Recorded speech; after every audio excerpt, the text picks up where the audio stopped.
तो आज हम वित्तीय बाजारों की एक बेहद दिलचस्प कहानी का गहराई से विश्लेषण करने वाले हैं। हमारा पूरा फोकस संवर्धन मदरसन के Q4 नतीजों पर है। देखिए, जब भी कोई कंपनी अपने तिमाही नतीजे लाती है ना, तो बाजार पहले से ही कुछ उम्मीदें लगाकर बैठ जाता है। लेकिन असली हकीकत क्या है, ये तो नंबर्स आने के बाद ही पता चलता है। और जरा सोचिए, जब कोई स्टॉक पहले से ही अपने ऑल टाइम हाई पर ट्रेड कर रहा हो, तब तो इन नंबर्स की अहमियत और भी ज्यादा बढ़ जाती है।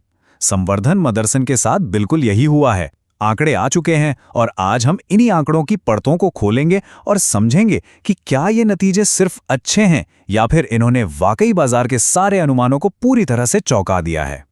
चलिए बिना किसी देरी के सीधे नंबर्स पर आते हैं और शुरुआत करते हैं एक काफी पॉजिटिव खबर के साथ। नतीजों की गहराई में गोता लगाने से पहले ये जान लेना जरूरी है कि कंपनी ने 25 पैसे प्रति शेयर के डिविडेंड का भी ऐलान किया है। अब आप सोचेंगे कि ये अमाउंट तो बहुत बड़ा नहीं है, लेकिन फाइनेंस की दुनिया में ये मैनेजमेंट के उस कॉन्फिडेंस को दिखाता है जो वो अपनी करंट कैश पोजीशन और फ्यूचर स्टेबिलिटी को लेकर महसूस कर रहे हैं। मतलब मेन कोर्स से पहले ये एक शानदार स्टार्टर है।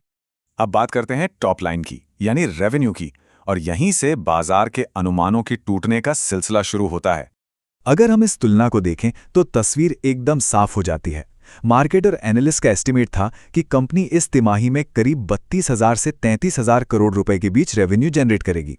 ये एक काफी सेफ और कंजर्वेटिव अनुमान था, लेकिन जब एक्चुअल नंबर सामने आए तो रेवेन्यू रहा 34,309 करोड़ रुपए। ये कोई मामूली मार्जिन से किया गया बीट नहीं है। इसने लिटरली बाजार के अनुमानों को पूरी तरह से क्रश कर दिया है।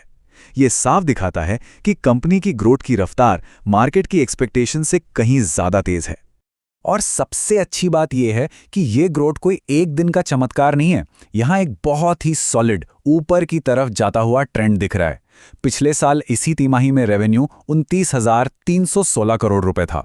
फिर पिछली तिमाही यानी Q3 में यह बढ़कर 31,490 करोड़ हुआ और अब Q4 में यह सीधा छलांग मारकर 34,309 करोड़ पर पहुंच गया है।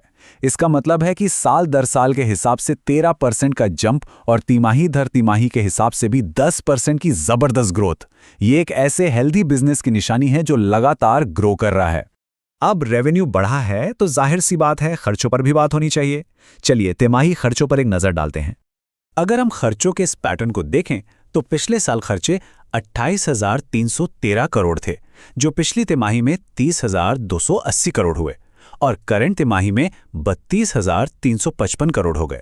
पहली नजर में आपको लगेगा अरे खर्चे तो काफी बढ़ गए, लेकिन बिजनेस का एक बेसिक रूल है, जब आप 34,000 करोड़ से ज्यादा का रेवेन्यू ला रहे हैं तो जाहिर है कच्चे माल और प्रोडक्शन की लागत भी उसी प्रपोर्शन में बढ़ेगी। खर्चे पूरी तरह से कंट्रोल में हैं और रेवेन्यू ग्रोथ के साथ सिंक में चल रहे हैं, तो इसमें घबराने वाली कोई बात नहीं है। अब आते हैं इस पूरे एनालिसिस के सबसे एक्साइटिंग पार्ट पर, मुनाफा और बढ़ते मार्जिन्स। बॉटम लाइन की असली पिक्चर यहीं क्लियर होती है। यहां फिर से एक बार मार्केट की एक्सपेक्टेशन और रियलिटी का जबरदस्त क्लैश देखने को मिलता है। बाजार मानकर चल रहा था कि इस बार प्रॉफिट करीब 1,300 करोड़ रुपए के आसपास बैठेगा, लेकिन एक्चुअल प्रॉफिट कितना आया? 1,561 करोड़ रुपए। मतलब सीधा सीधा एस्टिमेट्स को पीछे छोड़ दिया। जब कोई कंपनी प्रॉफिट एक्सपेक्टेशंस को इतने बड़े मार्जिन से बीट करती है तो ये इस बात का सबूत होता है कि मैनेजमेंट अपनी ऑपरेशनल एफिशिएंसी को कितने शानदार तरीके से हैंडल कर रहा है। अब जरा इस प्रॉफिट ग्रोथ के स्केल को समझिए। पिछले साल इसी क्वार्टर में मुनाफा 1,115 करोड़ था। इस बार वो 40% की भारी छलांग के साथ 1,561 करोड़ हो गया है। और अगर हम इसे ठीक पिछली तिमाही के 1,072 करोड़ से कंपेयर करें तो भाई ये उछाल लगभग 47% का है। जरा सोचिए, इतनी बड़ी साइज की कंपनी के लिए एक ही क्वार्टर में 40 या 47% का प्रॉफिट जंप हासिल करना कोई मजाक नहीं है। ये नंबर्स लिटरली आउटस्टैंडिंग हैं। अब इस प्रॉफिट की असली वैल्यू समझने के लिए आपको थोड़ा बिजनेस कॉन्टेक्स्ट समझना होगा। संवर्धन मदरसन को मार्केट में एक टैरिफ संबंधित स्टॉक माना जाता है। इसका सीधा सा मतलब यह है कि इनका business global trade policies, import export duty और टैक्स से बहुत ज्यादा प्रभावित होता है।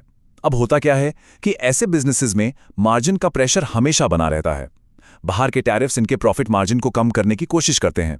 यह एक ऐसा हेडविंड है जो हमेशा इनके साथ चलता है।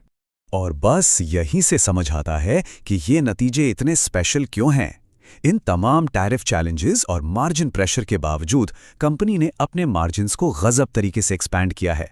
पिछले साल मार्जिन 3.80% था, पिछली तिमाही में ये थोड़ा दबकर 3.41% रह गया था, लेकिन इस बार ये सीधा उछलकर 4.54% पर आ गया है।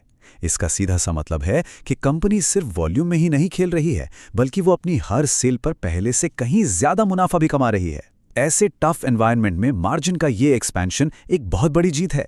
फाइनली ईपीएस और बाजार की प्रतिक्रिया पर बात करते हैं। देखते हैं कि ये पूरी corporate success actual share holder value में कैसे ट्रांसलेट हुई है। अर्निंग्स पर शेयर यानी ईपीएस का ये प्रोग्रेशन देखिए। पिछले साल ईपीएस 1 रुपया था। पिछली तिमाही में ये हल्का सा घटकर 97 पैसे हुआ, लेकिन इस बार ये रॉकेट की तरह सीधा 1 रुपया 42 पैसे पर पहुंच गया है। यह साफ दिखाता है कि कंपनी की जो ओवरऑल प्रॉफिटेबिलिटी बढ़ी है, उसका सीधा फायदा कंपनी के शेयर होल्डर्स की जेब तक पहुंच रहा है। और यही वो सबसे बड़ा रीजन है जिसकी वजह से मार्केट इन नंबर्स को इतनी बारीकी से ट्रैक कर रहा है। तो इस पूरे डीप डाइव के बाद एक सबसे बड़ा सवाल खड़ा होता है। जैसा कि हमने शुरू में बात की थी, ये स्टॉक अभी अपने ऑल टाइम हाई पर है। कंपनी ने रेवेन्यू से लेकर प्रॉफिट और मार्जिन्स तक हर जगह मार्केट की एक्सपेक्टेशंस को क्रश कर दिया है। लेकिन क्या ये धांसू परफॉर्मेंस कंपनी के लिए एक नया बेसलाइन सेट कर रहा है, जहां से आगे और भी बड़ी ग्रोथ आनी है? या फिर बाजार इतना स्मार्ट है कि उसने इस बम्पर परफॉर्मेंस को पहले ही भांप लिया था और ये सब शेयर की मौजूदा हाई प्राइस में पहले से ही प्राइस्ड इन है? इस सवाल का जवाब तो आने वाले दिनों में मार्केट का रिएक्शन ही देगा, लेकिन इसके बारे में सोचना वाकई दिलचस्प है। आज के इस एक्सप्लेनर में बस इतना ही।